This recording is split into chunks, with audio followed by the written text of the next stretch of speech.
creators, collaborators.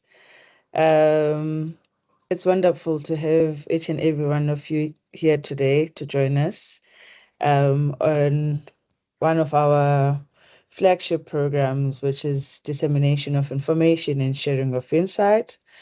Mine is to welcome each and every one of you this morning and thank you for making the time to come and join us, to listen to us whilst we share an update of, for those who may know, the Festival Economic Impact Calculator, which we developed a couple of years ago, which I think was 2017, thereabout. It's one of the programs or one of the tools that SACO has developed, which I think was widely and greatly received by the sector, especially those who organize festivals and events. They found it very useful in helping them to understand and estimate, the impact of the work that they are doing in their specific regions. And so we have updated this tool. As all things after a while need review and updates to see what works, what doesn't work. So the tool had to go through the same. I want to firstly thank Professor Jen Snowball, who is the lead in this program, and her team that she's worked closely with to develop the tool and also to review it. And I'm going to hand over to Jen to take us through this tool. And a warm welcome to those who are joining us for the first time, who've never had the opportunity to be part of this dissemination program where the tool was explained in detail as how it works, why it's important, and all the important things about not just the tool, but the important work that festival organizers and events organizers are doing, and the great contribution that they make to economies in our country. So thank you once more, and welcome to all of you. We will appreciate your feedback on this, as we always have at the end of each session. It's lovely to hear feedback, constructive feedback from the creatives, academics, researchers who get to engage with our work, because ultimately you are the users of these tools that we develop, because you are festival organizers. So we will really, really appreciate you giving us feedback on how you find this tool. So thank you once more, and I'll hand over to you, Jen. Thank you. Great. Well, thank you very much, Unati, for that warm welcome. To everybody here, since there are quite a few of us online, instead of doing a sort of going around the table introduction, what I suggest is that you use the chat. So this could be quite useful for you as well if you'd like to introduce yourself, maybe put in something about your work so that other people can also see what you've been doing. So good morning. I am Professor Jen Snowball. I'm a professor of economics at Rhodes University in Makanda, formerly Grahamstown. So I'm speaking to you from my office at the university. So let me see if I can share my slides. While I'm doing that, I'd also like to introduce Dr. Fiona Drummond, who you can also see online. I think you've got your camera on still, Fee, right? And Fiona's here because she has used the tool as part of her work that she did for SACO in evaluating the Mahika Mahikeng Festival. So thank you very much for coming, Fiona, and we'll hear from you later on. So what I suggest, because I'm really horrible at like reading and talking at the same time, is that every now and then I'll check the chat and maybe Fiona will help me too. But if you have questions as we're going through, please don't hesitate to ask them. And if you're worried you'll forget them, then put them in the chat. And I'll pause every now and then to see but then we can also have a discussion afterwards in case there's anything that you want to ask. So as Unati said, we refer to this tool as SAFEIC, South African Festivals Economic Impact Calculator. It's a free online tool that's available on the website of the South African Cultural Observatory, and I'll show you how to get there in case you haven't used it before. It comes with not just this workshop today, but there's also a short little quick start guide that will help to guide you through the calculator. As Unati also said, this is the second version of SAFEIC. So the first version was done some time back. We built it in conjunction with a professor from the University of Atlanta, Georgia, in the US, who'd made a related one for the US context. And so this is our adaptation of that specifically for South Africa. So I had a question about from somebody at the Edinburgh festivals about whether they could use it for the UK. And I was like, well, you could, but there's some things that you're going to have to change. So this is a big part of what we are doing, is to make it work for the South African context. So just to start us off, the creative economy is a really interesting growing sector of the economy, as I'm sure I don't need to tell you. The most recent SACO mapping study, which was from a few years ago, showed that the creative industries account for nearly 3% of South Africa's GDP. And you might think, well, that's not very much, but actually it's just a bit less than sectors like agriculture, which we've always thought of as really big, right? So the creative industries and the creative economy are increasingly important in South Africa, but also in many other economies in terms of GDP production contributions, but also contributions to job creation and to international trade. So if we think about festivals and events, which is what this workshop is focused on, it is about the money, but it's about a lot of other things as well, right? So I never want to leave the impression that as an economist, I think it's only the financial values that are important. In fact, economics and economists study all kinds of values. And we know that festivals play really important roles in a lot of different ways. So they connect artists to audiences, sometimes in places where there isn't a sort of established arts institution or theatre.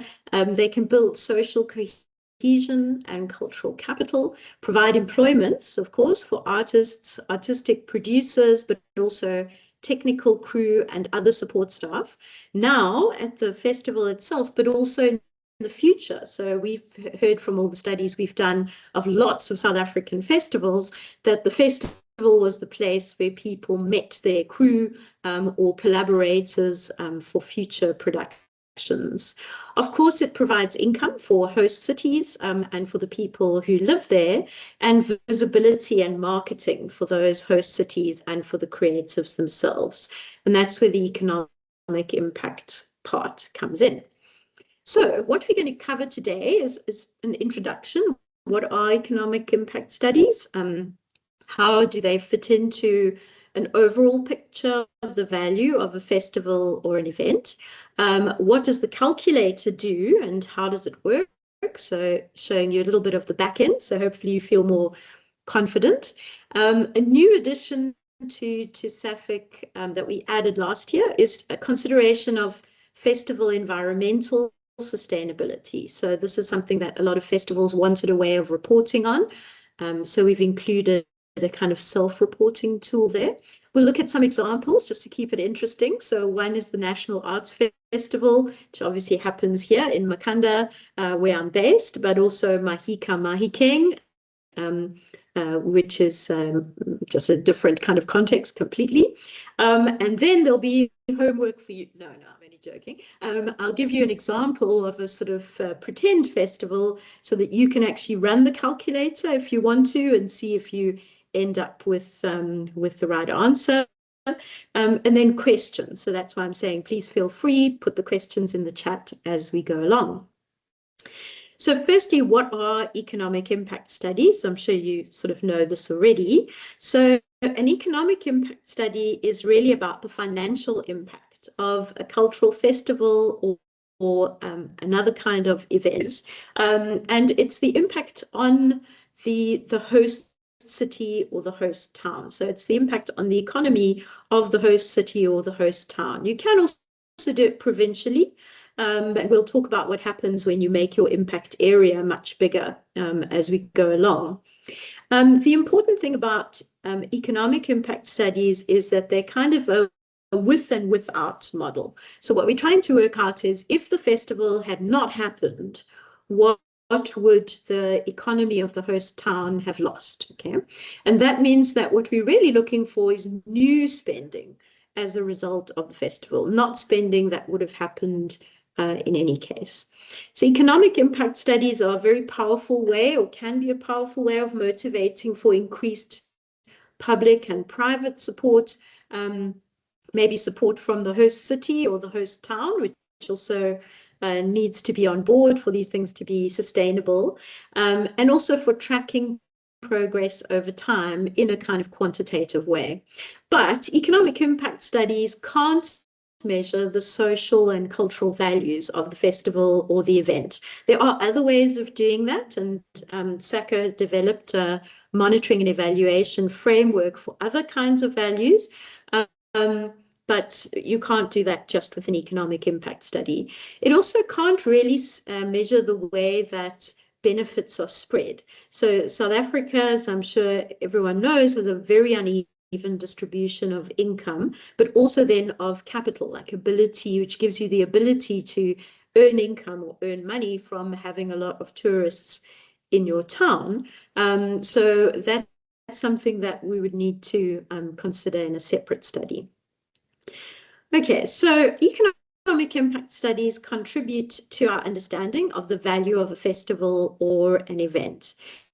And measuring cultural value is partly to do with the financial, but as I've said, there are a whole lot of other values as well, and we should never lose sight of that, right? So I think it's a very dangerous game to just talk about the value of a cultural festival in terms of money, right? Because everything has an economic impact, right? Sport has an economic impact. A big trade show has an economic impact. So in addition to the money side, we also need to remember that cultural value includes social and intrinsic values as well, and good monitoring and evaluation can include aspects of all of these. So this is the monitoring and evaluation framework that SACO has developed. And as you can see, there are quite a few different categories there. For example, audience development and education is the focus of a lot of festivals. Human capital and professional capacity building, so that's usually around the artists and technical crew.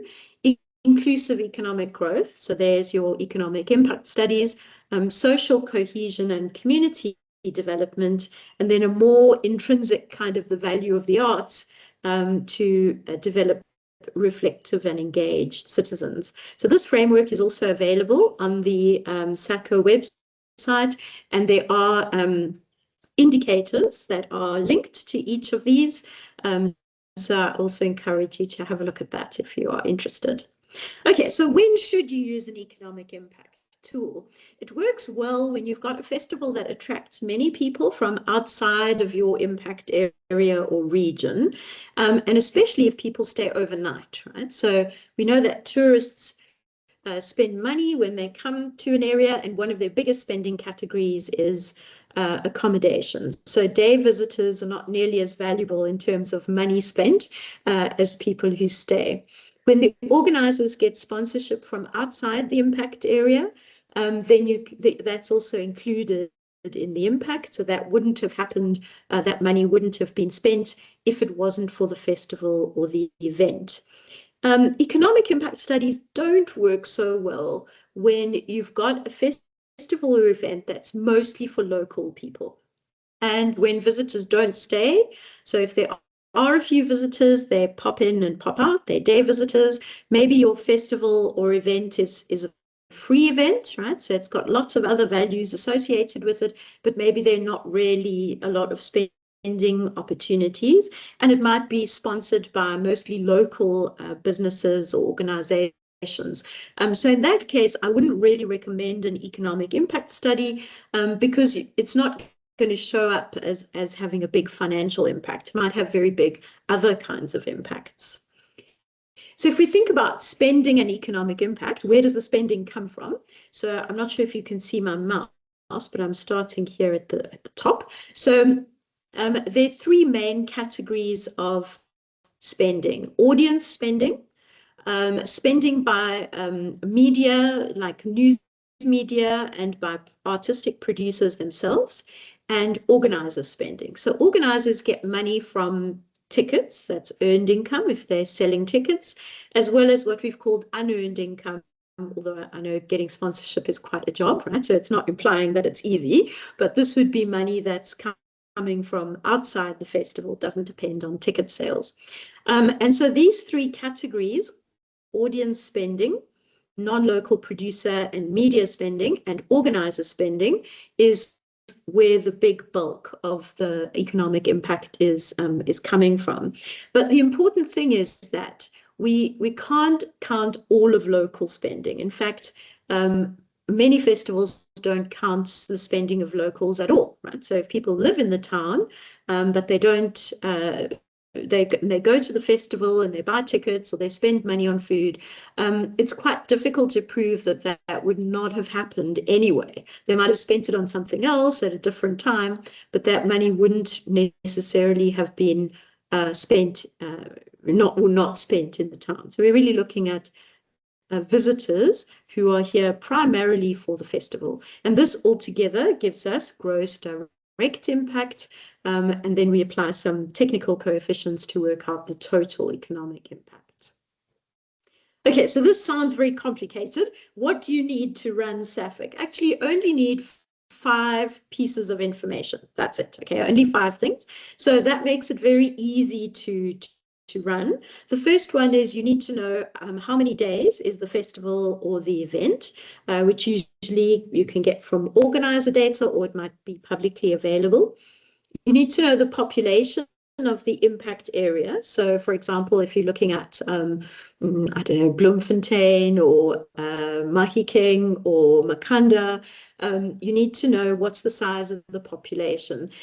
And the reason that that's important is that we've used that as a kind of proxy or estimate for the size and structure of the economy of the host city, which makes a big difference to economic impact. And I'll talk more about this later. But that's information about how many people live in the impact area or city is also publicly available data. Where it gets a little bit more complicated is you need to have some kind of estimate of how many people came, right? So you need to know how many attendees came. Sometimes you can use this from ticket sales. So at the National Arts Festival, for example, we said, well, we sold this many tickets. From our visitor survey, we know that on average people attended 4 tickets during their visit. So if we divide the total number of tickets by the average per person, we get a number, right? If your festival doesn't have any of that, you might need to do estimates, so things, for example, based on crowd counts. You also need to know about organizer income. So this can be sponsorship or funding from outside the impact area. So how much sponsorship did the festival receive? And then also how many tickets or what kind of other organizer income, earned revenue was there. So this would be tickets or programs, venue hire, and so on. So with these 5 pieces of data, you can run SAFEIC and get an estimate at least of what the economic impact of your festival or event is. But there are other ways that you can customize the tool if you have more information. So I'll show you about those. So we've got 3 categories of data: required information, which is those 5 things that I've just shown you now, and then default values. So these are estimates values based on many years of festival studies and domestic tourism surveys, for example, that we've worked out are fitting a particular size of economy. Now, if you have more information, for example, if you're a festival organizer and you know what percentage you spent in the local economy as opposed to what you spent outside, and it's not the same as what we've estimated it would be, you can change that. Okay, so there are some places where if you have more information, you can customize the tool.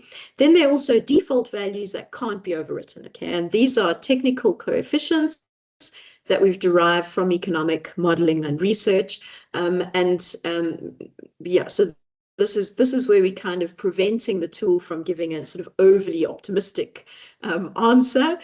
If you wanted to change those, then you would need to get, you know, a consultant or a researcher to run a more customized version. But we think that with the required and the default values, we can provide a pretty good estimate.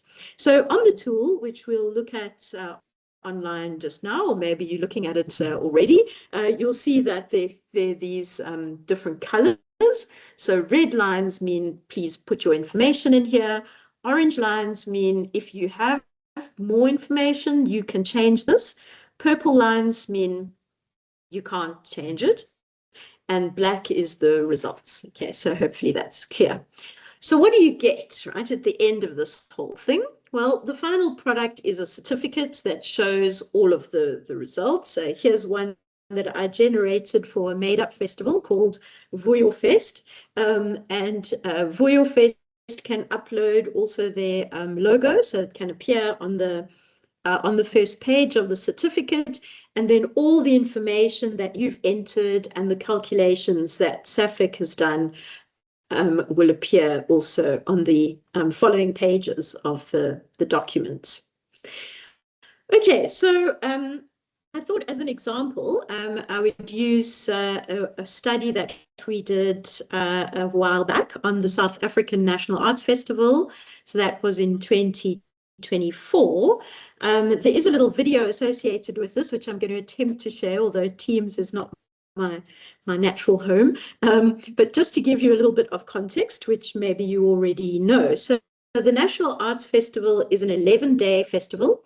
So it's founded in 1974, and it's held in Makhanda, which is quite a small town in the Eastern Cape. It's a winter festival in June, July. So that means the emphasis is on the shows, right? So there are some free events, but most of the shows are happening inside. And one of our huge advantages is the monument, which is what this picture shows, the central well of that big theatre complex. So that includes both smaller venues, flat venues, restaurants, and a world-class theatre that seats about 1,000 people. So that's kind of the hub, I suppose, of the festival. It's divided into a couple of sections. So firstly, the curated section, or the main, as it used to be called. So artists who are programmed for the main are invited after a selection process, and their costs are covered by the festival. But then there's also the fringe, which is open to anybody. And the costs then are covered by the artistic producers themselves. During COVID, so that would be 2020, this was one of the first festivals to go online, which was really popular, but there are big financial challenges with online festivals. Some of that has remained. So there are still some shows where you can buy tickets and attend online. In 2024, there were 300 different shows that were put on over the 11 days. Craft markets, a lot of free events, and fine art exhibitions, which are also free. So we were asked, SACO was asked to do an evaluation of the festival, and it wasn't just for the 2024 festival, it was also looking back over the 50 years, right? So kind of a historical approach. So you'll see that we had a somewhat complicated research design. Thank you, Fiona, for putting it together in a graphic for us. So during the festival, we had interviews with artistic producer focus groups, and we ran an audience survey. And you'll see that that's one of the pieces that feeds into the economic impact. After the festival, we had key stakeholder interviews.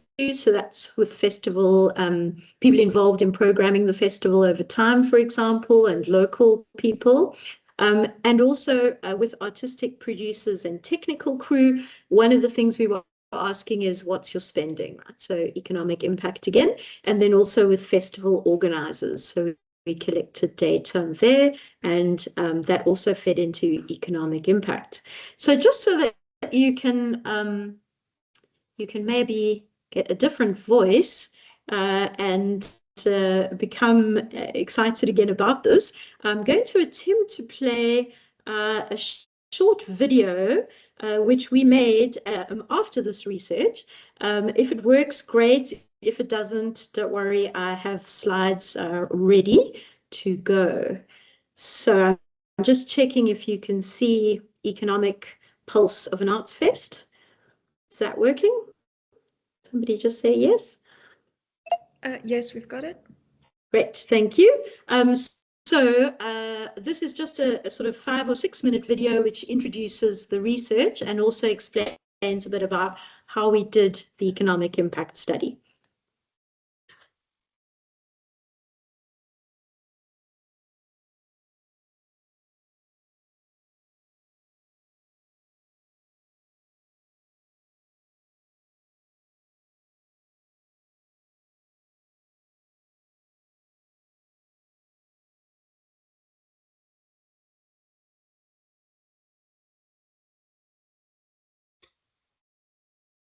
Hi, Prof.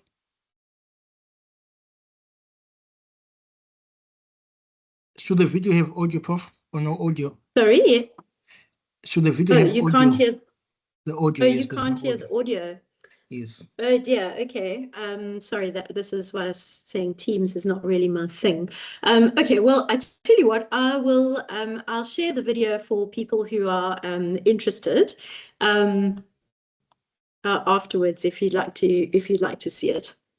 Pity. We've been okay. So let me go back to the slides. Okay. All right, so one of the things I wanted to demonstrate here is how you work out, we call them festinos, right? Festival goer numbers for a festival like the National Arts Festival. So as I said, there are free events, but a lot of the festival is really around the ticketed shows. And we know exactly how many tickets were sold. So in 2024, nearly 41,000 tickets were sold over the 11 days of the festival. The median number of tickets bought by festival goers was 4. And so then we can say, well, we had around about 10,000 individual people. Okay. But then you need to think about who's a local and who's a visitor. So from our visitor survey, we think about 65% of those 10,000 were not locals, right? So they came to the Makanda specifically for the festival. So that gives us 6,643 people. They stayed for just over 4 days. So that means that if we multiply the 6,000 by 4.2, we get to nearly 28,000 visited days, right? So if we add up the number of people who came each day, visitors, we'd get nearly 28,000. It was estimated also that about 3,500 local residents came to the festival. And they would probably have had some additional spending, right? So maybe you stay home and spend your holiday money at the festival. If there was no festival, maybe you would have gone to another city and you would have attended shows there, or you would have gone for a beach holiday or whatever it was. But certainly locals are not going to be spending on accommodation, for example. They live there, okay? And it's also quite difficult to work out how many days of the festival they were there for. The festival happens all the time, so it's quite possible that they went to something related to the festival almost every day. Okay, so from our first round spending, which we collected via a visitor survey. So what we did was that we had surveys of both in person at the festival as well as afterwards, an online survey. So we got nearly 1,000 responses in 2024, which means that we've got really good data on what people were doing and what they were spending on, as well as a whole lot of other values associated with the festival. So for us, the first round spending of festinos, so that's people who were in Makhanda specifically for the festival, was around 37 million. But there was also spending by media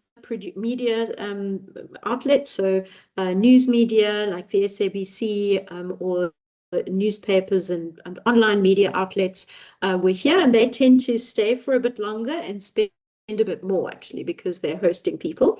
So that was about another million. And then we also asked the artistic producers what their spending was. So this is specifically for people producing on the fringe. So their costs were not being covered by the festival. They weren't invited. That's the open call.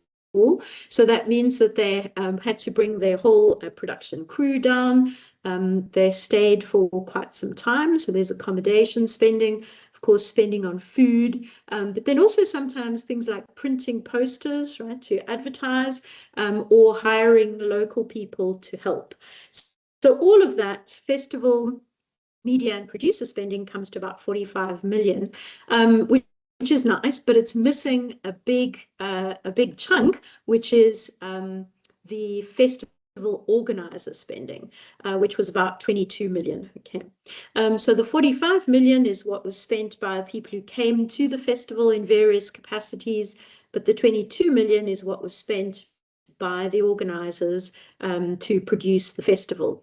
The local capture rate is how much of that money stays in the impact area for any time at all. Okay, now Makhanda, quite a small city, so a lot of festival spending actually flows out immediately.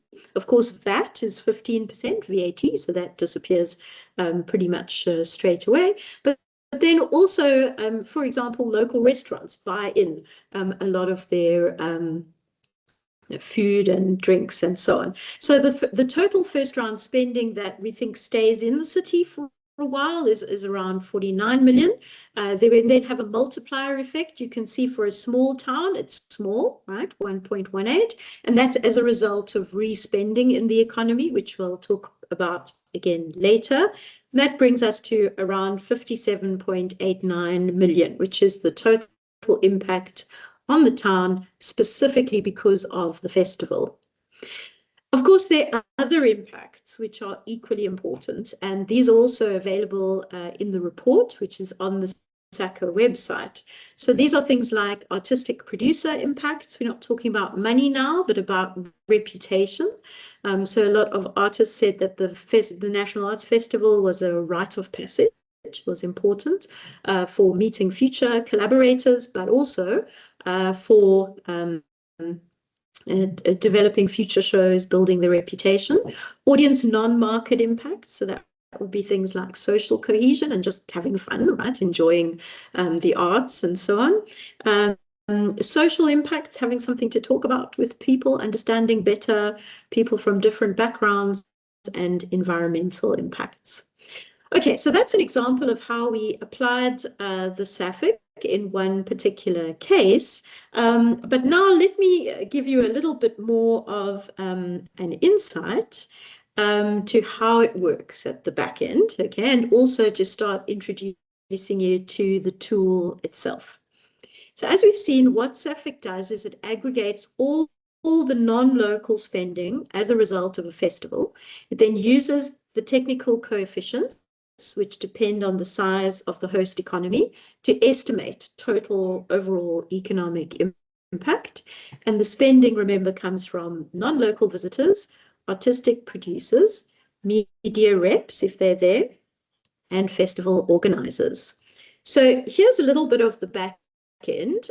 These are categories for the size of the host population, which we've linked to category numbers, right? And this is really important because all of the technical coefficients are then linked back to the size of the host population, which we're using as a proxy for the size of the economy of the city.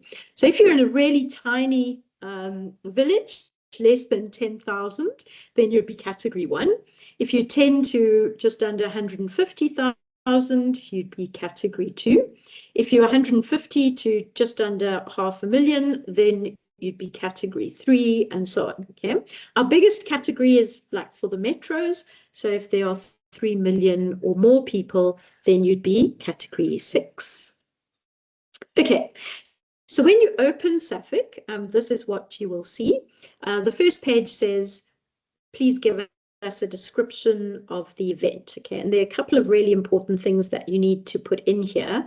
The first one is the main event number of days. Okay, so if your event is longer than just one day or a weekend, then probably you're not going to have people spending days before or after in the region.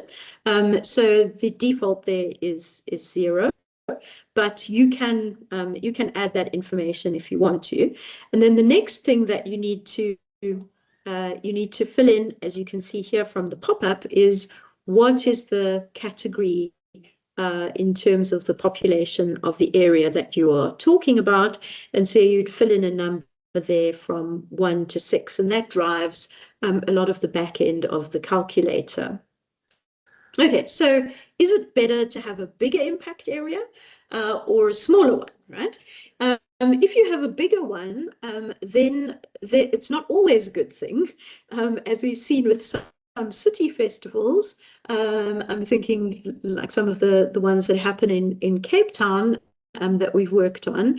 You have a really high proportion of local visitors, so people who actually live in Cape Town, and therefore can't really be included in the economic impact of your event because they were there anyway, right? So a bigger impact area means that you're going to have more locals.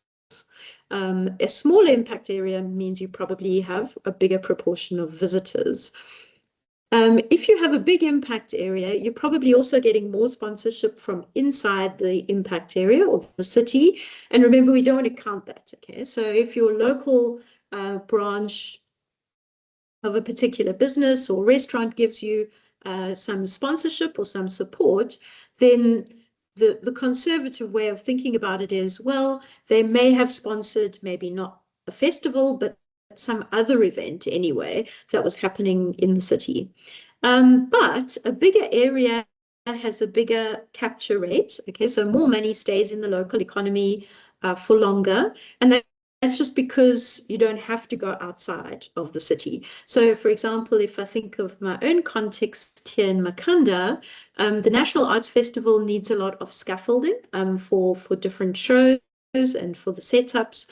It uses university facilities and school halls for some of the shows, but nowhere locally can you get that scaffolding, right? That has to come from outside, from the big cities. When the festival used to print programs, so we had a really big fat printed program, or it looked like a book, that couldn't be done inside Makanda. Okay, that had to be done outside. That in Port Elizabeth, and that was now Gqeberha, which is a big chunk of organizer spending. So being in a bigger city means that you can source more locally, and that keeps the money in circulation in your city for longer. And then in the following rounds of impact, you have a bigger multiplier effect. So that is a benefit of having a bigger area. I don't think I need to go through the smaller ones. You can see it's basically the opposite of that. Okay, so I've talked a bit about local residents versus visitors. Deciding on the impact area, as we've said, also decides who's a local and who's a visitor. So if your impact area is your city, then anybody anybody who lives outside of the city and travels in for the festival is a visitor. Okay. If you make it a whole province, then anybody who lives in the Eastern Cape is a local, right? In the case of Makanda. And you can only count as visitors people from outside of the province. So spending by local residents is interesting. It's interesting to see where people spend and what their patterns are, but it's not normally included in economic impact. And the reason for that is that we kind of make the conservative assumption in most cases that spending would have happened anyway. So even if the festival hadn't been there, so the with and without kind of standard, people would still have spent. Maybe on different things. Maybe they would have gone out to dinner more. Maybe they would have bought more clothes. Maybe they would have bought things in the local craft market or the local shops, but they would have spent the money there anyway. The exception is if you're in quite a small town and you've got a really big event. And so what you're assuming now is that people would have spent their money on leisure, entertainment, or cultural activities outside of the town, but the festival is kind of keeping them there, right? So they're kind of holidaying at the festival and they save up for that. And we know that in some places that is very much the case. A bigger impact area increases the multiplier, so more of the money stays and circulates in the area, but it also reduces the proportion of visitors. Accommodation spending is one of the biggest categories that visitors spend on, as I've said, so you really want people who are going to stay over, but not all of your visitors have accommodation spending, and this is one place where some economic impact studies really overestimate the economic impact of their events because they assume that if you're a visitor, you stayed over. Okay, that's not necessarily true. Sometimes you have day trippers, right? So it could be people from nearby big cities who drove through to the festival just for the day. Some of them do stay in paid accommodation, but it's not always hotels, right? Sometimes it's a guest house, or it could be camping, or at one festival, a lot of people actually slept in their cars. So they did stay over, but they didn't have any accommodation spend.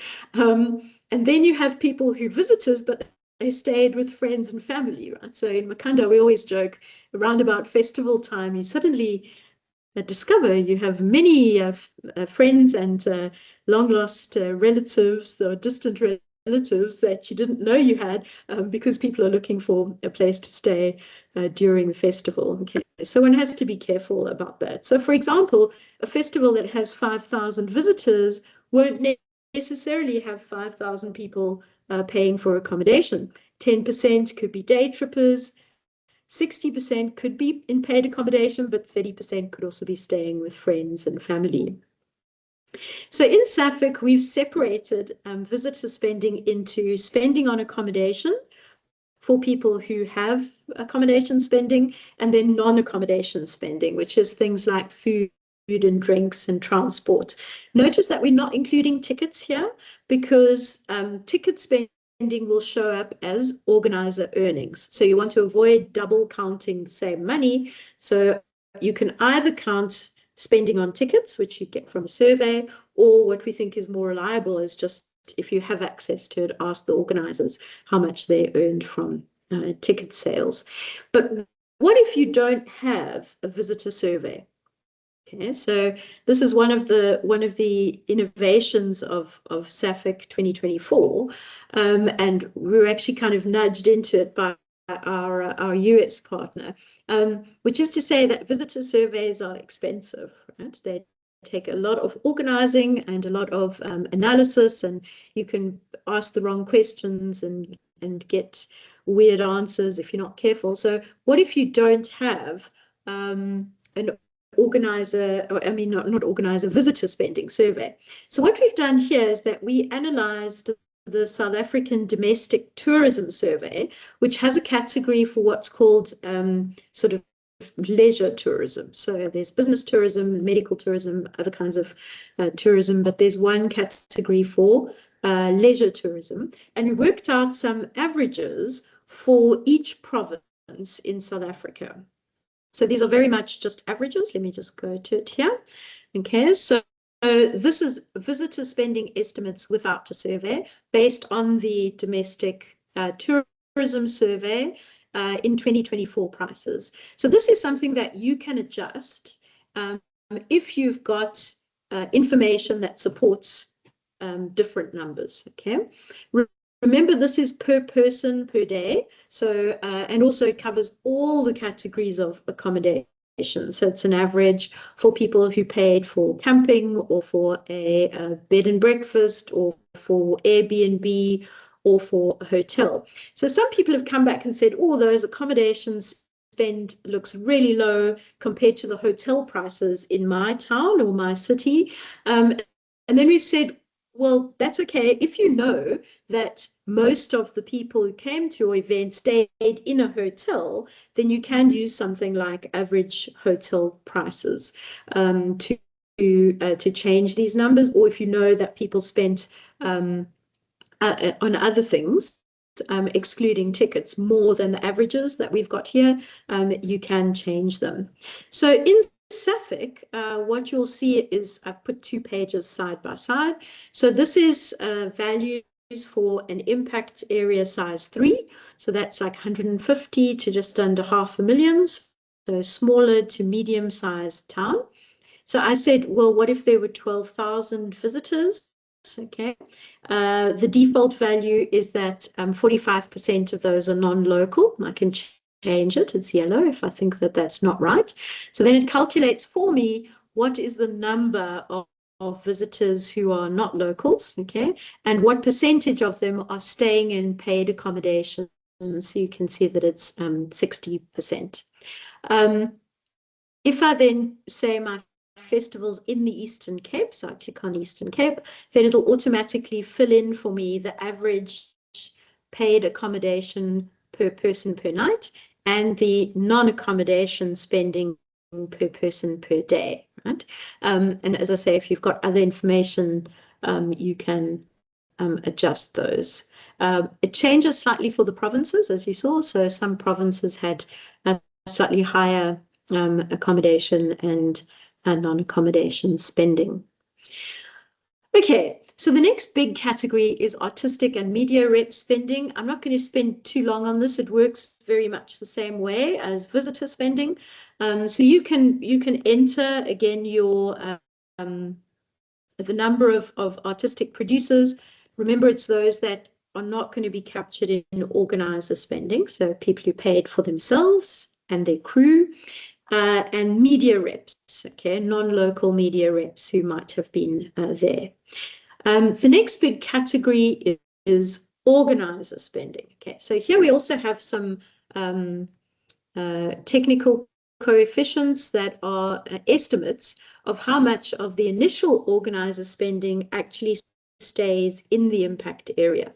And this is also something that you can change if you know differently. So if you are the organizer and you know you spent 80% of your organizer spending in the local economy, then you can adjust these rates.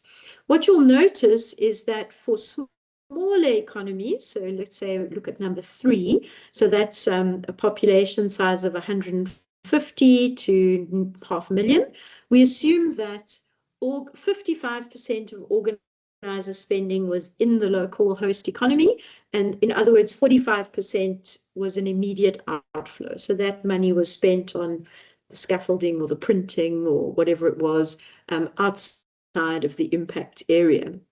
Now, one thing I didn't think about when we first put this together is that you can actually use SAFEIC to see what happens to your impact when you change some of these things. So somebody wrote to me and said, you know, we use this as like a what if scenario. So we said, okay, at the moment, 55% of our organizer spending is in the local economy, right? But what if we were to increase that to, say, 70%, right? So what if we had a kind of buy local strategy? What would that do to our economic impact? And so they actually used that to motivate for a change in organizer spending strategy. So on SAFEIC, there's a space for entering sponsorship and earned income, right? And these together are making up organizer income. The other thing we're assuming here, which you can change, is that these are festivals where income pretty much equals spending. Okay, so organizer spending is equal to the sponsorship you got and what was earned from ticket sales. If that's not the case, you can adjust them. So here we've got non-local organizer income. So that's from the visitors who spent some money. Then we've got local organizer spending from other non-local sources, the same, again, nothing else there. This percentage spent locally, we assume it was 65% for this particular category, and then you have a total amount at the bottom. So for this festival, 750,000 Rand in sponsorship, okay, 450,000 Rand from tickets, but you can see that that kind of leaks out a bit, doesn't it?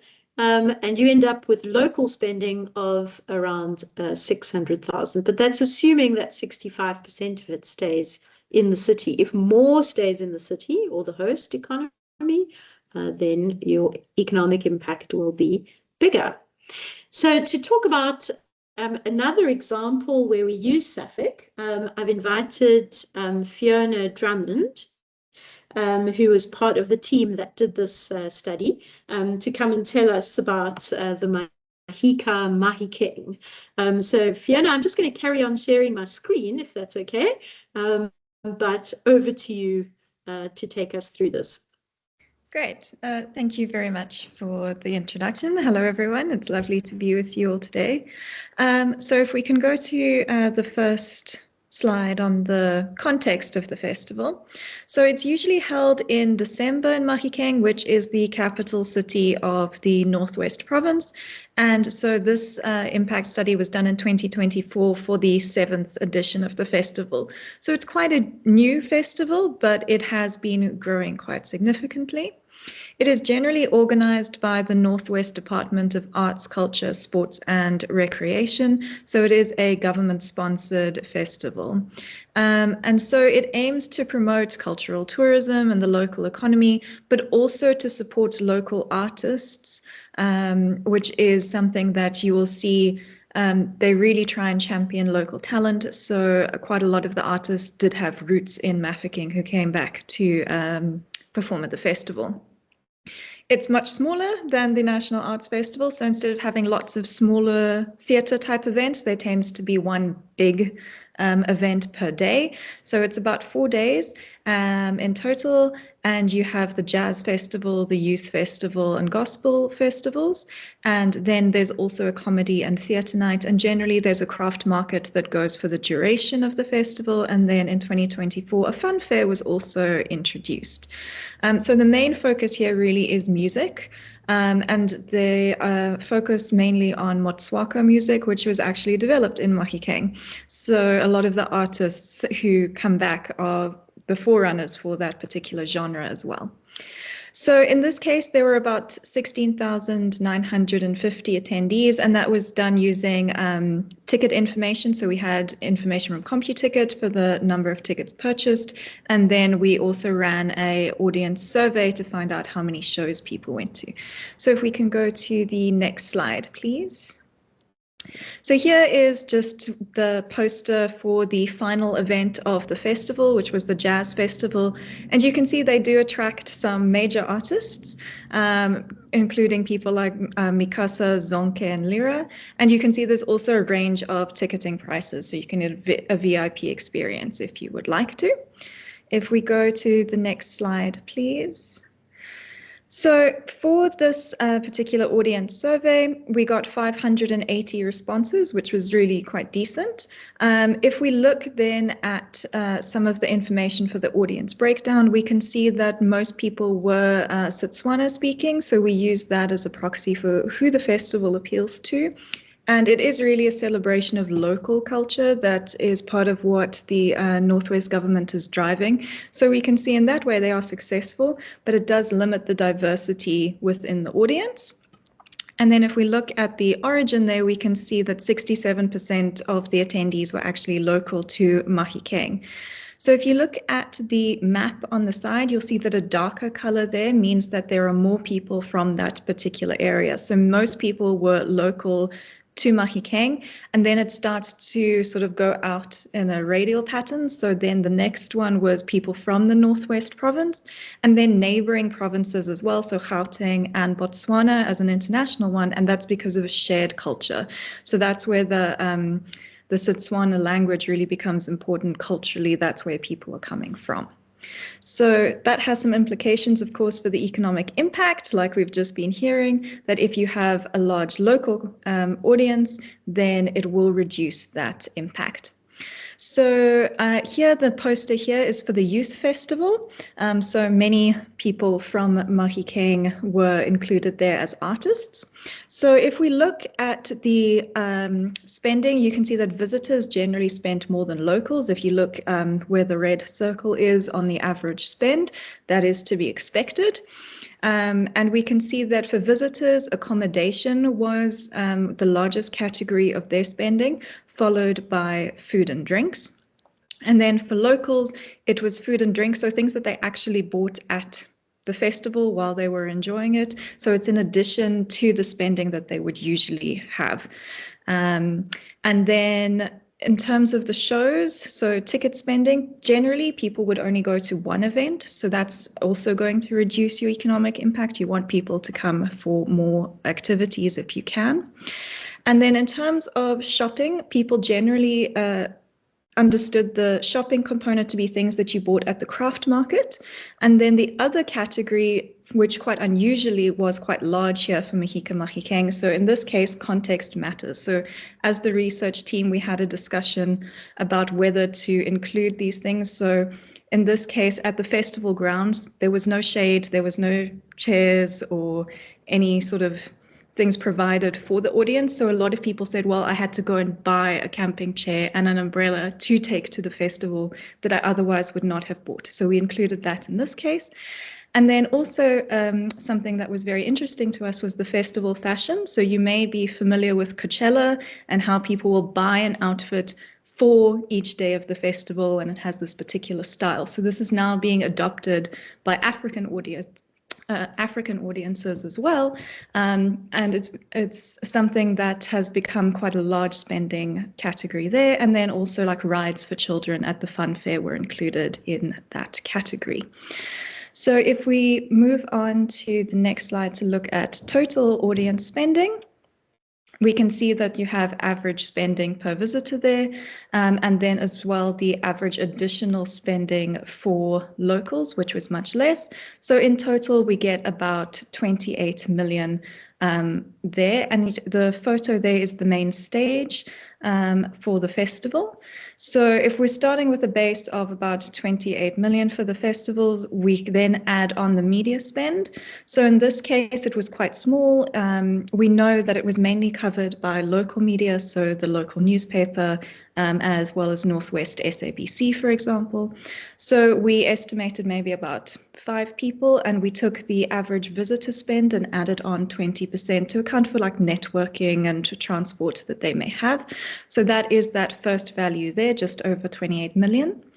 Then we looked at festival organizer spending. So in this case, the festival was sponsored from the National Department of Sports, Arts and Culture, and they provided about 33 million if we round up. But of course, some of that spending immediately goes out, like we've just been hearing about leakages. So in total, we looked at just over 18 million. So that was using 55% as a local capture rate, and we thought that was correct. So for example, the events company that delivers the festival, they are actually based in Klerksdorp. So it is still within the Northwest province, but not Mahikeng itself.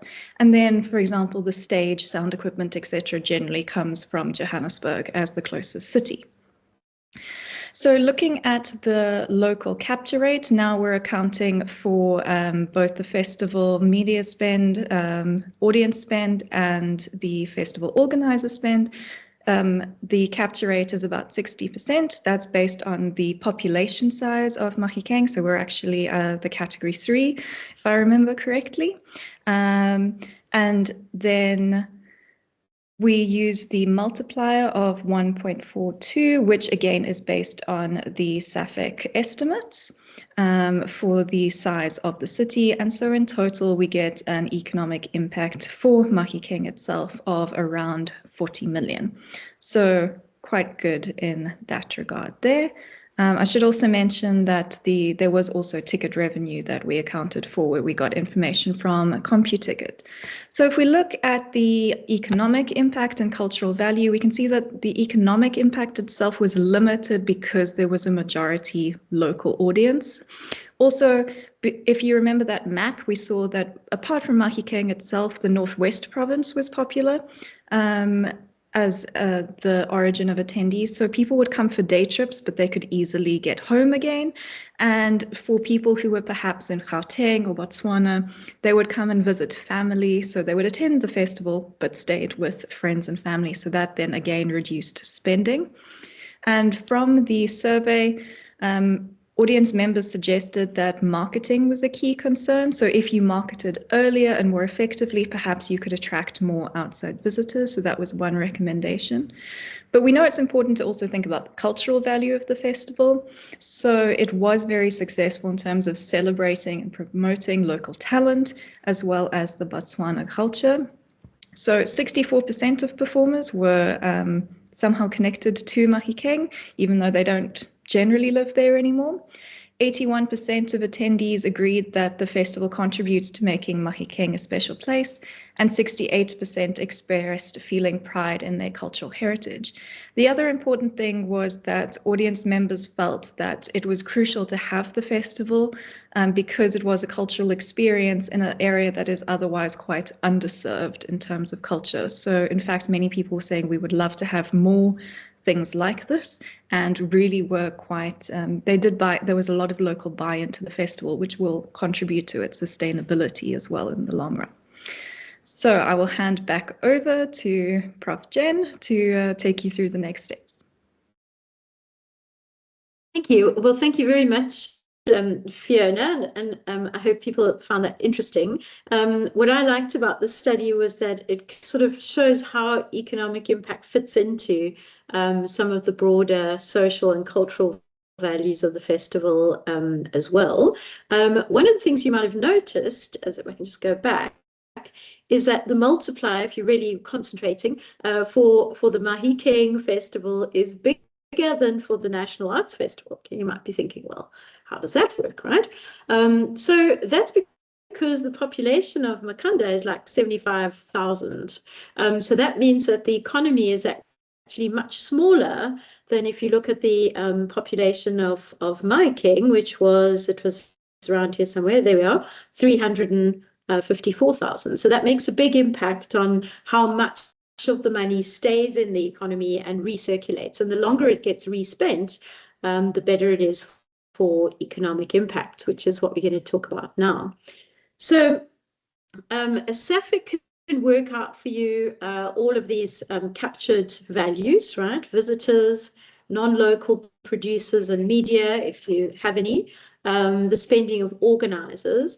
And then the final step is to account for the multiplier. So that's the money that stays in the region or in the economy and gets respent or recirculated. So here's a fun picture of how this works, right? So we have a direct or initial impact, which is that captured spending.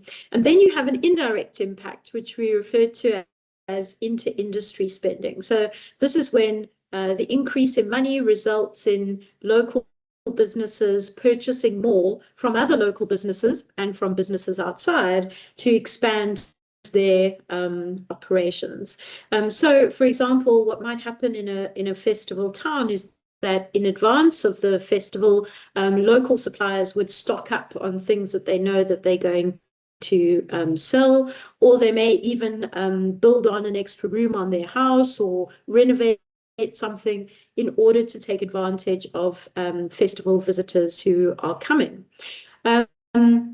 Some of that impact, of course, is related to spending on salaries or wages.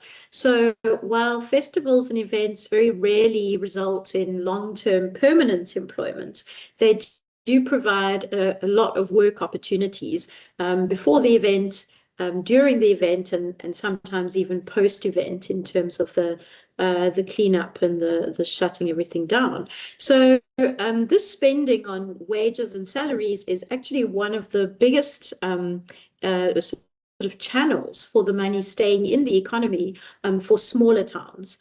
So it may, you're probably ordering all your food and drinks or much of it from outside of the town, but you've hired local people who are going to be helping to prepare it, provide the service, and the accommodation.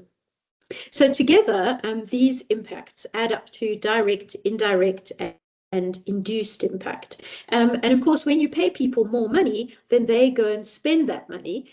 And a lot of that happens locally. So the money goes round and round, right? But for small economies, it leaks out in every round, and it leaks out quite fast, right? So especially if you're close to a big city, like Makhanda is quite close to Gqeberha, a lot of people who want to go and buy something big or want to go and treat themselves would go to Gqeberha in order to spend the money there. And so then it's leaked out of the local economy. So the size of the multiplier depends on the size of the impact area. A bigger economy means fewer leakages, so a bigger multiplier. It also depends on the structure and diversity of the impact area. So having more different kinds of businesses means that there's fewer imports from outside the area and therefore a bigger multiplier. And this is one aspect that SAFEIC can't really capture very well. So we know that two cities of the same size don't necessarily have the same structure.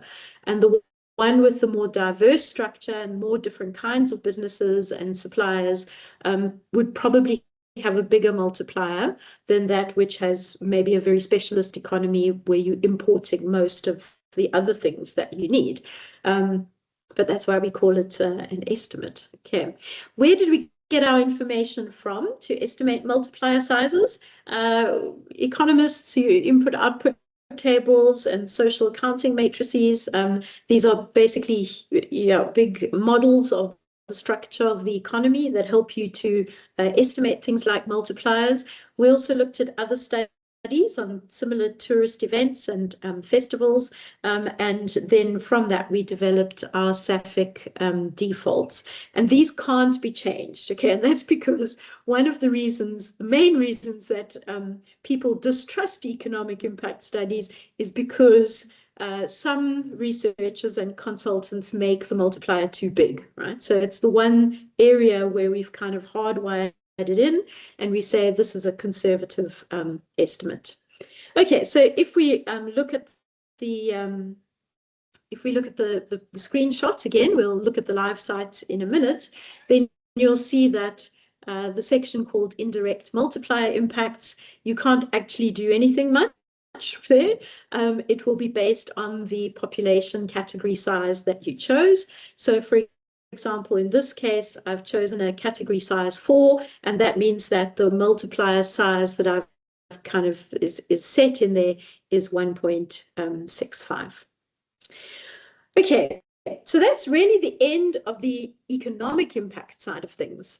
But what we noticed was that a lot of festivals were also wanting some way to talk about their environmental impact. And that's because there's been an increase in public interest in this, right? So we're all concerned about climate change and waste and pollution. And we know that any kind of tourist event has got an environmental impact. And this can come from a lot of things, from people traveling, for example, to the event, from people buying food and takeaways in plastic containers, from the extra energy that is used. But some festivals have now started to report, or wanted a way to report on ways that they are reducing their environmental impact. So talking about the sustainability of the event, not only in terms of money, but also in terms of in terms of their impact on the environment. So we did a big survey of all the kind of sustainability indicators that that were associated with festivals and tourist events. And here's a kind of overall view of some of them. I'll show you more just now. For example, some festivals have documents or policies related to sustainability and reducing environmental impact. Some focus on reducing printing. So paper is a very polluting and wasteful, because people often throw it away afterwards. So they've moved to, for example, developing a festival app or having an online program. Some festivals have recycling points. It's actually a relatively easy thing to put in place. And they may have reduced the use of plastic and non-recyclables. So no more polystyrene boxes for takeaways. They need to be things that can be recycled. Some have also gone for audience education. So these would be signs or notices to reduce littering, to reduce waste, and to encourage recycling. In some festivals, they've actually instituted public transport. So don't bring your car one by one. Come on the festival bus, okay, which sounds actually like a lot of fun. And has the added advantage that people didn't need to not drink before they would drive anywhere. So they provide public transport. Could even be special trains, for example, in countries that have got that kind of infrastructure. For countries that don't, like South Africa, most places don't have a commuter train, but you could encourage car sharing. So don't just come on your own and your three friends come in their own cars. How about teaming up? Okay. Catering is a big source of waste. So some festivals went completely vegetarian. We've seen this at conferences as well. So that because meat has a much, much bigger environmental impact than non-meat kind of foods, they just said, right, well, at this conference or at this festival, we're not selling in the public spaces anything related to meat. Quite a big ask in the South African context, I think. I don't know how popular that would be. But what you can do is you can focus on using local supply chains and reducing waste as much as possible, and also looking for foods that comes from organic sources. In terms of energy use, some festivals have instituted lighting, for example, that uses less electricity, or have shifted to things like solar or wind. So they're using sustainable sources of energy.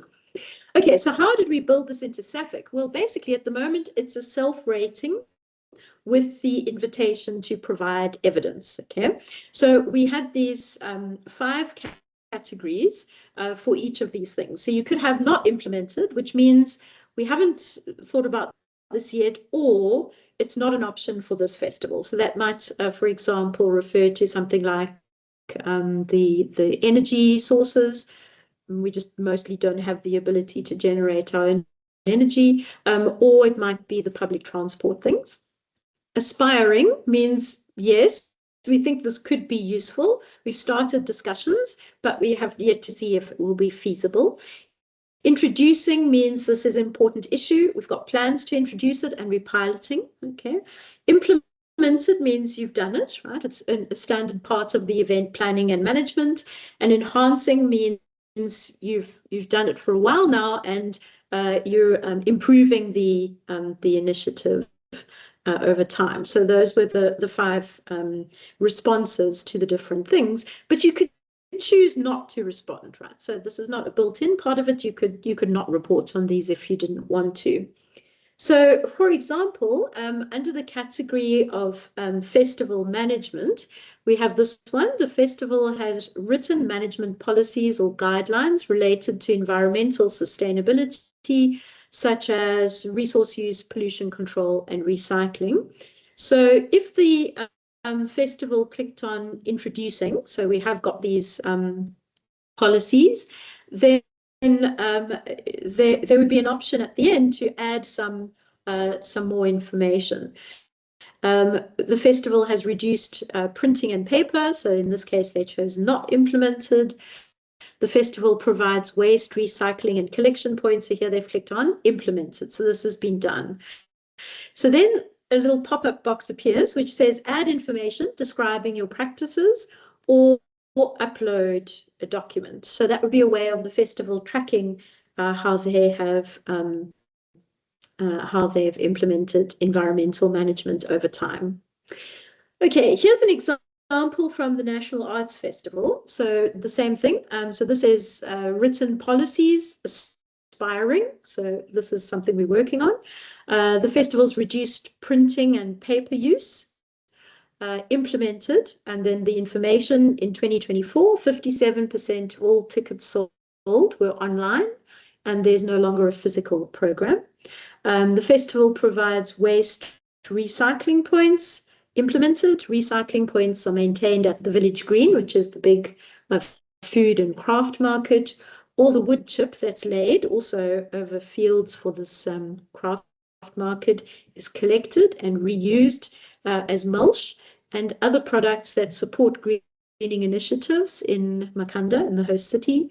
The National Arts Festival is running a large public employment program that collects 250 tons of waste per month. So this is under the Presidential Employment Stimulus Program, which the festival is organizing and running. And you can see this is 2 tons of compost being produced. So you can see that there are other kind of responses. So this is just one example, festival management. There are also other categories related to suppliers and visitors. Okay, so you've been through the process, you understand how the calculator works, what do you get, okay? On the last page, you'll be asked to tell us in what capacity you're filling in the report, purely for our own interest, right?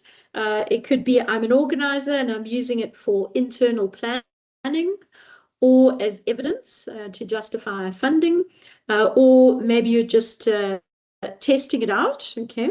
Or you're a student or you're a researcher. And then you'll also be asked things like the event name, the logo, if you wanted to upload it, and contact, so we can send you the certificate. Here's where you can upload your logo, so you can personalize your certificate. A bit of feedback. Did you find the calculator easy or difficult to use? And then sign up if you would like to get notices from SACO about other things.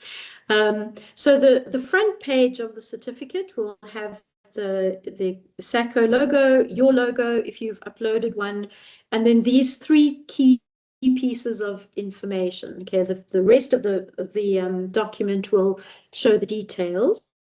So based on the event, total spending on accommodation was whatever it was for your festival. I think that's important because it's a big visitor spending category and it happens in the local economy. So it's a good way of getting support from your local accommodation guild.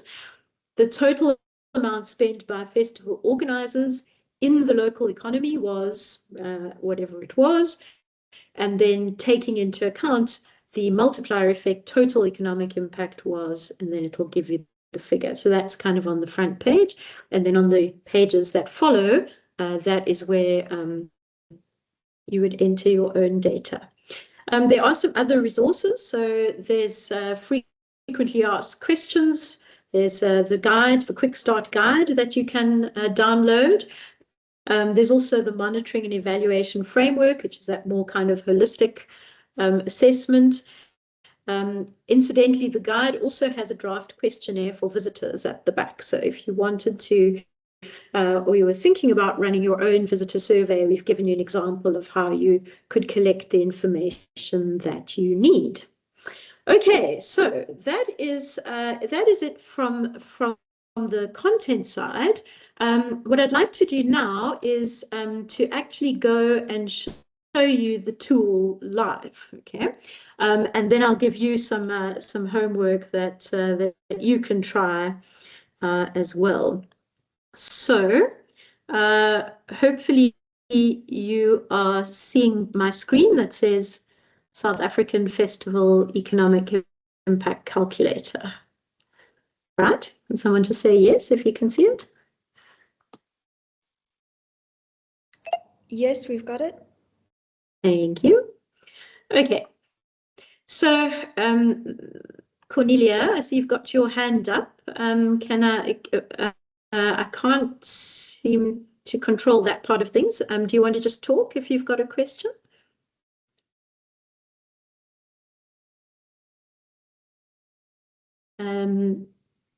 Okay, or maybe pop it in the chat and I'll pick it up in a few minutes' time. Okay. Okay, so when you get to so what you do is go to the South African Cultural Observatory. Maybe I must just go back so you can see exactly where it is. So this is the front page. Incidentally, join us for our exciting conference coming up in November. But SAFEIC is under tools. So if you go to tools and you click on SAFEIC, then it opens this page of the calculator. And it starts off with the instructions, so what you need to fill in. And then it takes you through these sections on the side here. Description of the event, the audience, spending, visitor non-ticket spending, artists, media, total. And then it gives you the direct and indirect impacts. And then at the bottom here in section 3, you can see environmental impact. So as I said, you only really need to fill in 5 pieces of information. So I'll show you that now. So let's say, for example, we have a 4-day festival. Okay, I can fill that in. I'm not filling in any information about how people staying before and after. It would be unusual for a 4-day festival. The suggestion is that people stayed an average of 2 days, so half of the festival, but I can change that. So if I think that people who weren't paying for accommodation and know from my survey that they stayed for 3 days, I can adjust that. The next thing I have to fill in is this one. So this is the impact area size, which we talked about a lot before. So how big is my city? Am I going to be in small, medium, large? Okay, well, let's make it fairly large. So let's go for a category 5. So if we check here, that would be a city of between 1 and 3 million people, right? So quite a big city. And then all I need to do is click on next. So here's probably the hardest to work out, which is the total number of attendees. In the quick start guide, there's some information on how you can estimate that. It's a 4-day festival. It's quite a big city. So let's imagine that I had 12,000, oops, I think I've filled it in before. I had 12,000 people coming, okay. But now, because I'm in a big city, can you see that the default value for non-local visitors is only 25%? So I'm in a large city and most of the people who came were from the city. If I know that that's not true, so let's say I know this is an international event and I'm pretty sure, or a national scale event, I'm pretty sure that was more than that, I can change it. So I can say, no, 45% of people who came were non-local. And then it'll calculate for me things like the total number of non-local visitors. Here's a default, people staying in paid accommodation. Then it'll calculate visitor nights and so on. Here are the people staying with friends and family. The people here primarily for the event. So this is also becomes an issue with big cities because a lot of people are visiting the city anyway. So let's say I'm going to Cape Town for, I'm coming from Germany for my summer holidays, and I was there anyway, and I'm pop in and watch a little bit of the jazz carnival or something like that. You can't really count me as my spending is all because of the festival, right? But if you've got a big national event or international event, which has been sort of very well marketed, then it may be that people did come to the city primarily for your event, or more of them did. So I can change this and say, no, I think 65% of the people were here primarily for the event. I've got some day trippers, probably realistic. Percentage of day trippers who were there specifically for the festival, probably accurate, 90%, okay. And then we have the total number of visitor days attributed to the event, okay. So not counting locals. So here's where SAFEIC offers you the opportunity to select a province. So let's say it's in the Eastern Cape, then it will fill in for you automatically those average spendings, and these you can also change. You see they're yellow, so if you think that that's way too low, then you can adjust them, but you need to have some quite good reasons for that, right? So Stats SA does a pretty good domestic tourism survey data collection and analysis. So you would need to have a reason, right, for changing these, which could be related to a survey of accommodation prices or whatever it is, or it could be a visitor survey, which would be the best option. Okay, so on this page where it talks about visitor non-ticket spendings, this is excluding tickets, you can see that you can't change any of this. So this is now based on the figures that you filled in about how many people who came, what percentage of them were there primarily for the event, and what they spent on accommodation and other things using the domestic tourism survey.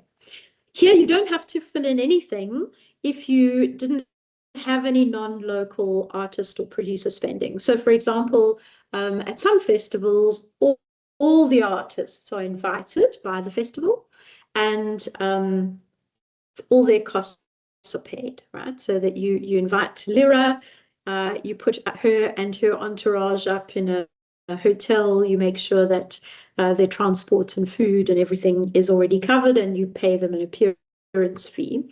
But in some festivals, like where there's a fringe, where people can elect to come, then it might make a difference, okay? And so then I'm going to include some of them. So let's imagine that I had quite a big festival, and there were 156 non-local artists and producers. So I'm assuming here that they stayed for the whole length of the festival. Remember, it was a 4-day fest. Okay, and so then the SAFEIC will calculate their spending and number of nights and so on. And then the same system works for media, right? So let's say I had 25 media reps. We assume they stayed for half the time, and their spending is kind of a little bit more than the average visitor.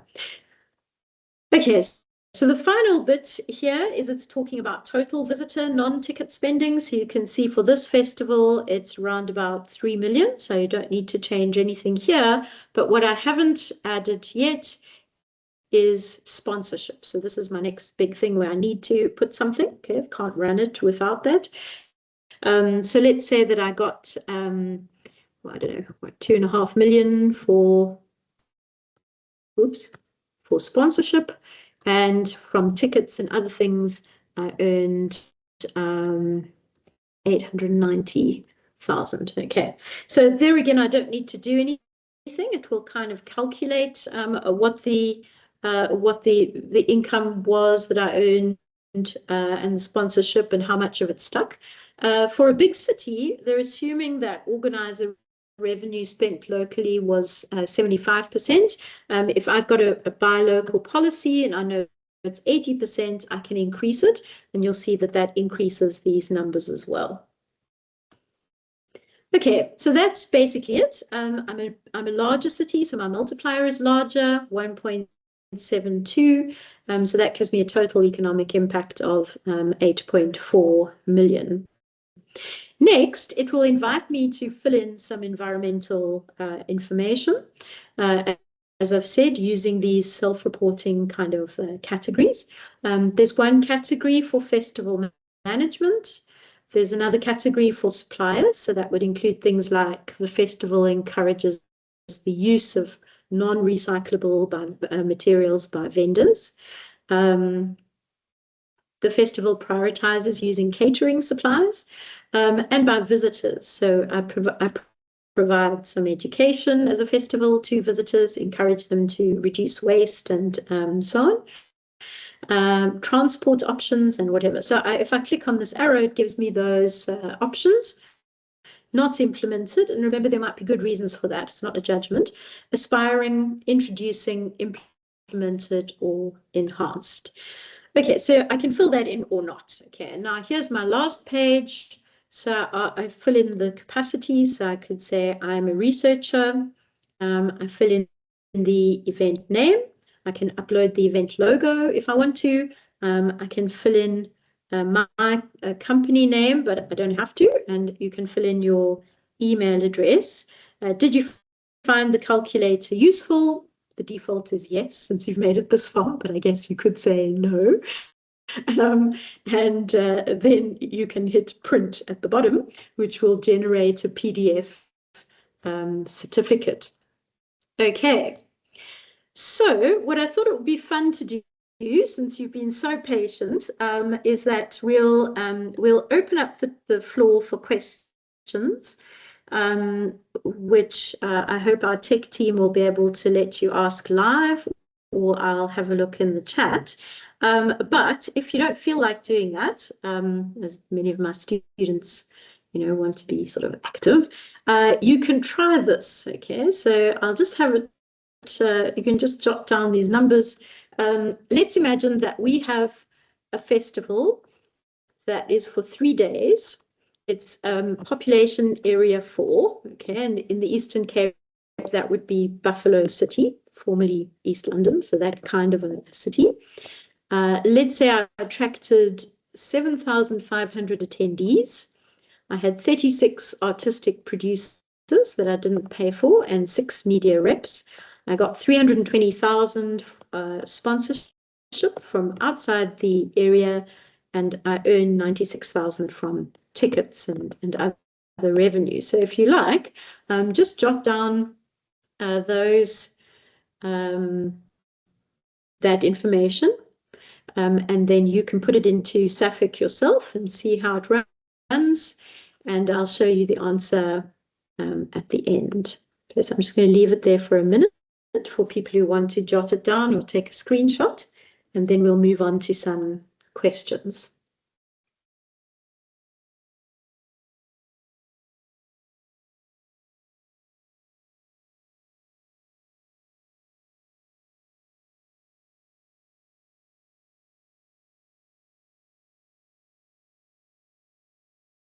Prof? Yeah. The participants' mics are open, so they can just ask you any questions. So.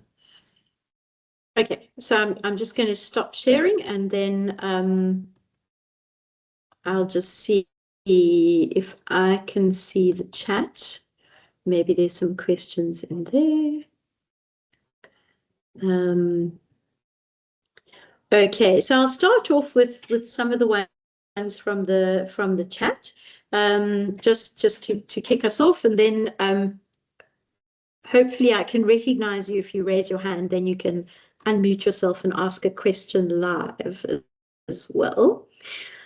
Okay, so I'll start with a question from Musonda, who says, is it possible to download a Word or PDF of the data entry points so that one can collect the information before starting the calculator? No, I don't think you can, but in the quick start guide, it shows you exactly what information you need Also, it's not like the calculator it costs anything. You can run it like as many times as you want. Yeah, you could do a trial run, generate the certificate, which does give you all the data entry points, and then run it again, but with other information. Okay. And then another question from a SADC perspective, Eswatini, are you able to share what data you're using to generate the defaults for each region? We generally don't do that, but you can see the back end. I mean, if you're another researcher, so this tool is owned by SACO, but we can assist to help with changing some of the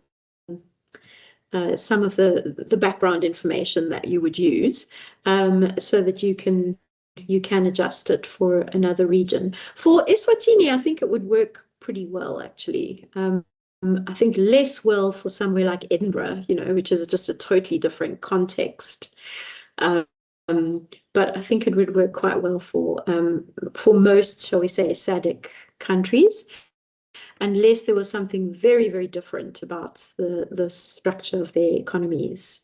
So thank you for those. I hope I've answered them. I can't see any hands raised at the moment. I'm not sure if that's just me.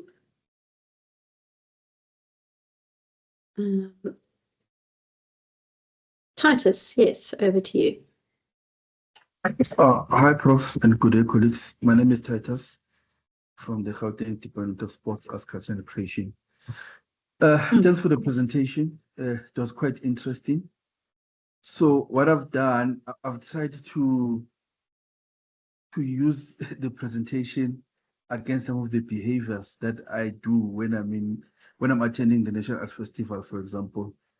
So when I go to the festival, I normally book at Port Alfred, because most of the time you find that Makhanda is quite full, or the accommodation is not desirable. So I would book at Port Alfred and travel between the two cities daily. So my first question would be the expenditure in terms of the accommodation will not be counted as a expenditure of Makhanda. So it would not necessarily be the expenditure of the festival. That's what I wanted to check. But I'm there for the festival, but I don't stay in Makhanda.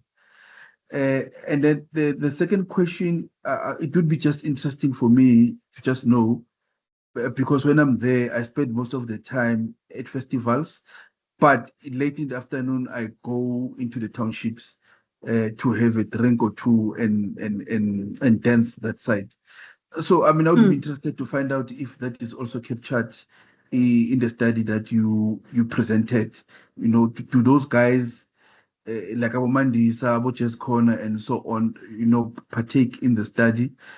Because you'd find that a lot of us, from Gauteng, from the Free State and other provinces, in the afternoon, we tend to go towards the township for entertainment as opposed into town, including some of the people who book or sleep in the township as well. So, I'll just be interested to find out if the study takes those two into consideration. Thanks very much. Great, thank you. Those are really good questions. So the accommodation that you stay outside of the city, okay, that technically should not be counted as part of the impact on Makhanda. It would be counted if we did like a provincial impact, then it would be spending inside the province, but it's not inside the city or the town, is it? So if I did a visitor survey, I would ask you, where are you staying, right? So, and then you would say in Port Alfred. So then I would basically give you a 0 for spending on accommodation in the city. Okay. In the SAFEIC case, you saw that we're just estimating based on provincial averages. So it's not able to capture that kind of a nuance, but if you were working with a research team, then they definitely should not capture that spending. But township spending is included because it's part of the city of Makanda. So we're not just talking about like the CBD, we're talking about the whole town or the whole city. So if I did a visitor survey and I asked you, Titus, what have you been spending on? Then you would include that, right? You would say, well, I came for the festival. I also went to have some food and drinks at a local restaurant, and local could be like in the township or it could be in the city. But the point is that spending happened because you were here, especially to come to the National Arts Festival. So then it would be included. But yeah, those are very good questions. SAFEIC gives you an estimate, right? It's not really nuanced for the specificities of your festival, right? And so if you wanted that kind of like really detailed study, then it would need to be commissioned so that the design of the questionnaire and so on could be very specific to your event. But those kinds of studies tend to be quite expensive. And so we tried to come up with a tool that is realistic, gives you an idea, but maybe doesn't capture all of the nuances. So I hope that answers your question a bit. Okay, I see another question in the chat is about sharing the recording. Let me pass that one over to my colleagues at SACO. I don't know if somebody can answer that, if the recording will be available or not. The recording will be available after the workshop, yes. And Stephen's hand is up. Oh, yes. Apologies. Stephen, please go ahead. Thank you, and thank you for the presentation and for this amazing toolkit. It's a really wonderful asset. I had put my question in the chat. It has to do with whether it's possible to quantify the income that ends up in the pocket of artists and performers.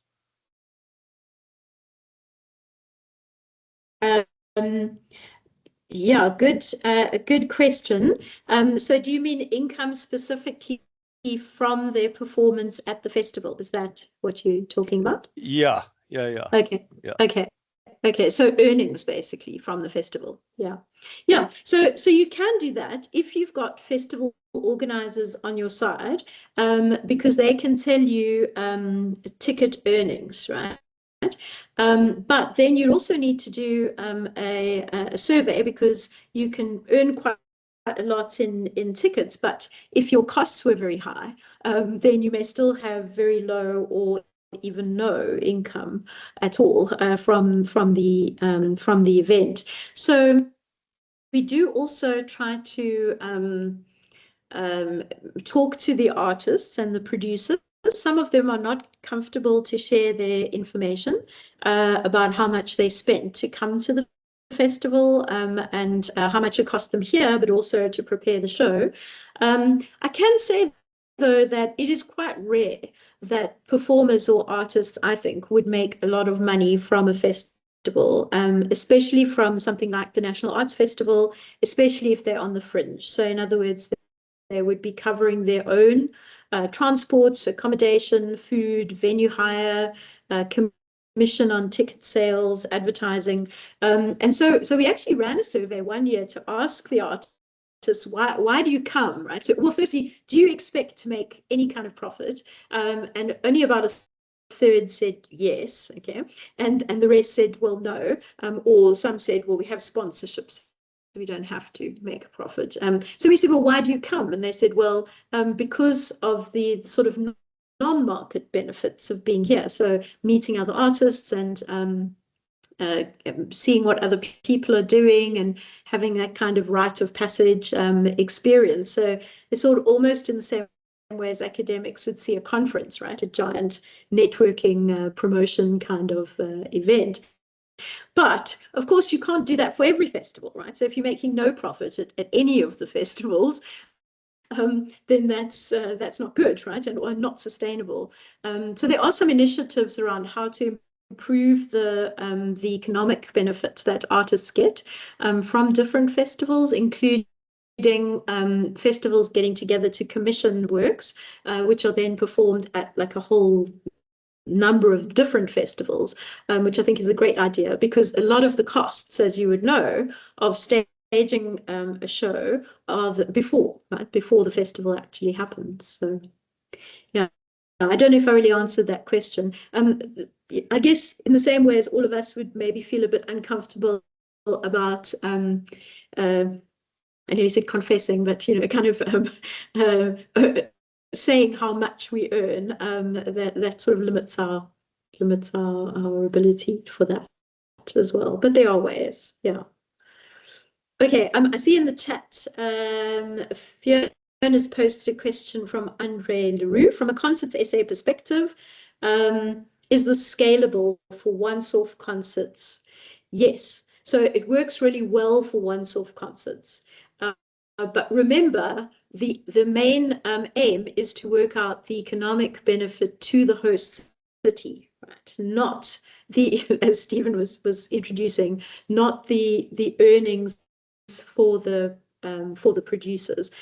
So once-off concert works well. That's why we enhanced SAFEIC, so it's got day trippers, and it's also got pre and post-event days. So if I'm here for a big concert, probably I'm going to stay over at least one night before the event. Sometimes they fan parks and other things to encourage people to stay longer. So absolutely, it would work for a once-off concert. For a tour, it would be a little bit more difficult. At the moment, you would only be able to use it in the way of saying, well, this was the impact on Cape Town, this was the impact on Makanda, this was the impact on Bloemfontein, or whatever, right? And then add those together. So that might not be very satisfactory, but it's definitely something to think about. Sonda, thanks for including the impact of Southern African festivals. That's really nice report. Okay, are there any other questions? Yeah. Yes, just one more on my side. In line with what Fiona had typed on the chat.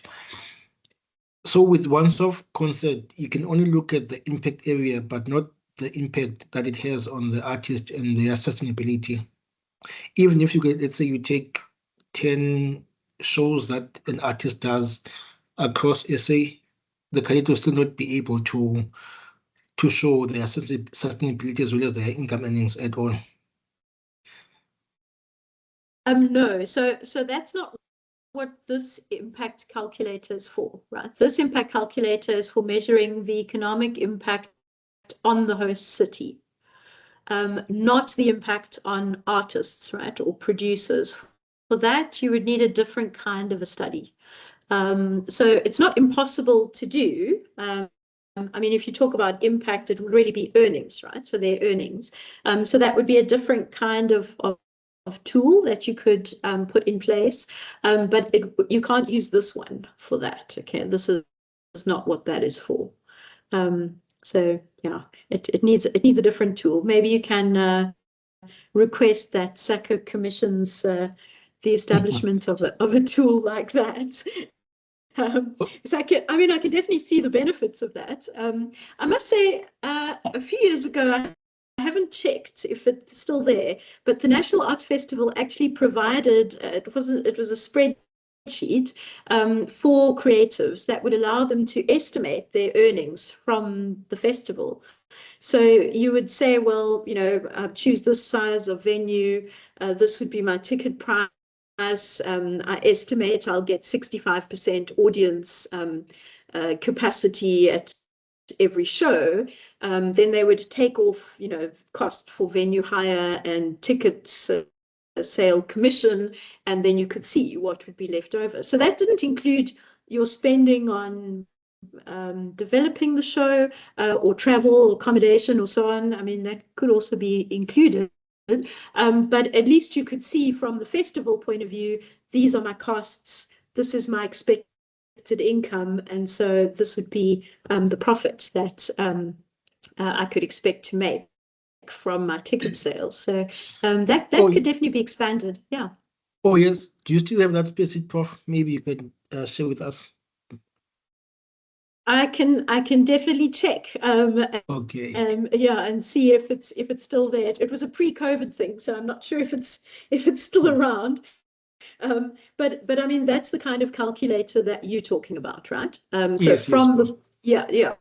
So from the point of view of the creative producer themselves, what would be their expected benefit from going to this festival? And then you could make it so that it could be a tour, like a range yes. of different ones. But I think what we're talking about there is it's a different tool from what we have here. I'll look and see if I kept it. Yeah. Okay, thank you, Prof. Thanks a lot. Sure. Okay. So I think that brings us to the end of our time, or nearly the end of our time. Thank you for listening so patiently and for asking interesting questions at the end. I see there's also a lot of stuff going on in the chat, so I hope that the benefits also extend to you collecting some more people for your network. Please do follow the work of SACO.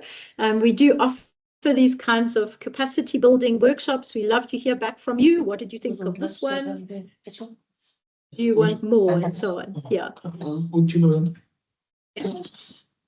Sorry, is there somebody wanting to ask something further? No, all good. Okay, I'm sure we all need a cup of coffee now. So with that, I'd just like to say thank you very much for coming, and I hope that you have fun using the calculator.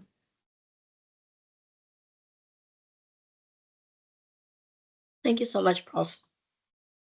Thank you for a wonderful workshop.